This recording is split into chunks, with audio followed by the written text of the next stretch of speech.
Alam mo, Angela, sana ma-realize mo na kahit anong gawin mo pagpapatog ka sa akin, hindi ka mananalo! At talaga? Ha? Eh baka naman kasi ngayon pa lang ang grand finale ng buhay mo! Aray ko!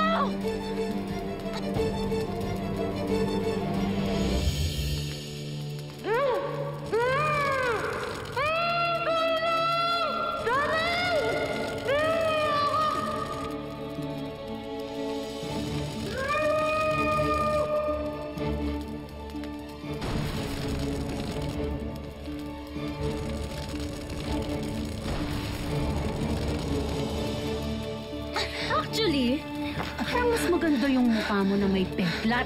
Mas mukha kang angelic. Halin, Timon.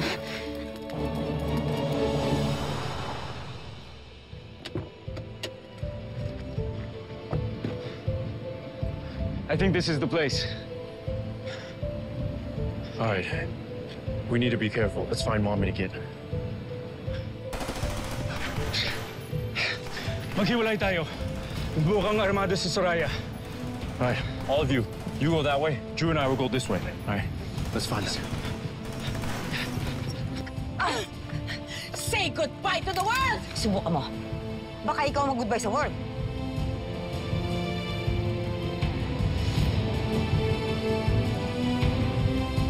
Hindi ka pa na kontento? Ha? Di ba sinunog mo na yung resort? Hindi na ako papayag na wasakin mo yung mukha ko ngayon. Talaga, ha? Hindi mo ako mapipigilan ngayon kasi wala naman si Drew at Matthew para tulungan ka. Eh, dapat ngayon ma-experience mo ang sakit na pinaranas mo sa akin noon.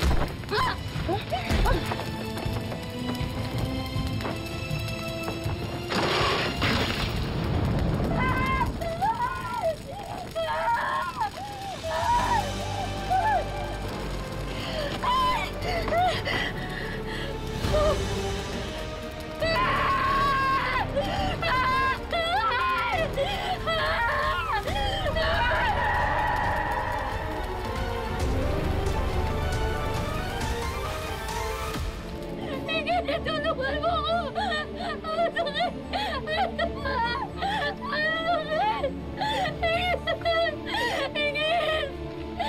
Ingrid, tulungan mo ako!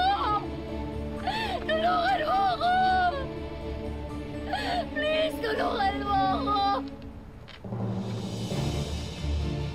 Tulungan mo ako, Ingrid! Maawa ka sa akin! Maawa ako sa'yo? Bakit? Naawa ka ba sa akin nung ako yung sinunog mo? Karma yan. I bet you are in so much pain right now. Naawa ka ba sa akin nung pinakidnap mo kami? Iki.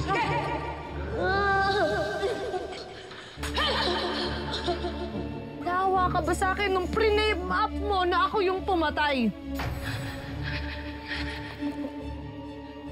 Sir? Sir William?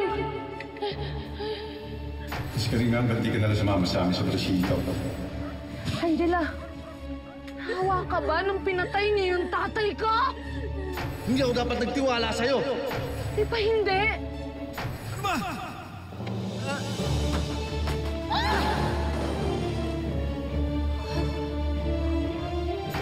Kulang pa yan sa lahat ng mga pinagagawa niyo sa amin.